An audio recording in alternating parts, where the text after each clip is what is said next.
అలాగే మనం తదుపరి రాశి చూసుకున్నట్లయితే సింహరాశి. మరి ఈ సింహరాశి వారికి కూడా వచ్చేసి ఈ వారం మొత్తంలోని అంటే మనకి ఆదివారం నుంచి శనివారం వరకు చూసుకున్నట్లయితే 23వ తారీఖు నుంచి 30వ తారీఖు వరకు మరి ఈ వారంలోని సింహరాశి వారి యొక్క గ్రహస్థితి ఎలా ఉంటుంది అంటారు? మరి వీరికి ఎటువంటి ఫలితాలు రాబోతున్నాయి అంటారు ఈ వారం మొత్తంలో?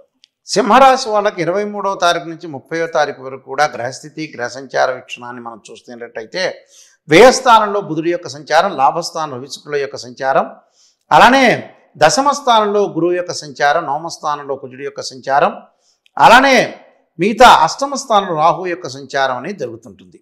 అయితే ఇక్కడ సప్తమ స్థానంలో శని యొక్క సంచారం, ద్వితీయంలో కేతు యొక్క సంచారం. ఇది ఈ వారం యొక్క గ్రహస్థితి. అక్కడ సింహరాశాధిపతి అయిన రవి శుక్రుడితో కలిసి ఏకాదశ స్థానంలో ఉండటం వల్ల వృత్తిపరంగా విజయం లభించే అవకాశం, వివాహ ప్రయత్నాలు సఫలీకృతం కావటం, సంతానపరంగా అనుకూలంగా ఉండటం, సంతానం ద్వారా శుభవార్తలు, తీర్థయాత్రలు పుణ్యక్షేత్రాలకు వెళ్ళే అవకాశాలు ఎక్కువగా ఉండటం, వ్యాపార పరంగా లావాదేవీలు ఉండే అవకాశాలు ఎక్కువగా ఉంటాయి.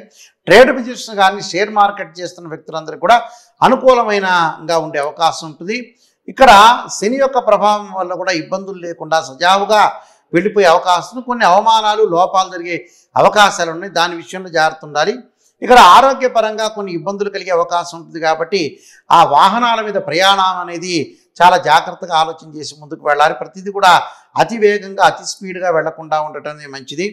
ప్రతి పనిలో కూడా వాళ్ళు సర్వత్రా విజయం లభించే అవకాశం. ప్రధానంగా వీళ్ళకి మ్యారేజ్ లైఫ్ అనేది అనుకూలంగా ఉంటుంది. బట్ ఇంట్లో కుటుంబ సభ్యుల మధ్యలో విరోధ భావాలు వచ్చే అవకాశం ఒకటి ఉంటుంది. పరస్పరం చికాకులు కలగకుండా, ఆందోళన చేయకుండా చాలా జాగ్రత్తగా ఆలోచన చేయాలి. వృత్తిపరంగా విజయాన్ని సాధించే అవకాశం ఉంటుంది.